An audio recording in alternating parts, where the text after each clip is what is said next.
everybody. We are staying at the DoubleTree by Hilton Hotels in Austin. They have several of them. This one is the one located at 6505 North Interstate 35. So it's in the northern part of Austin, about a 10-minute drive to the airport. And we're going to stay here for the night before we go fly out on our next excursion.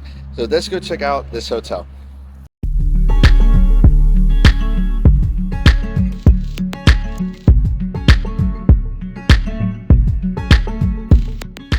Now at this hotel, you do have to pay for parking. They have a parking garage. It is $20 an evening.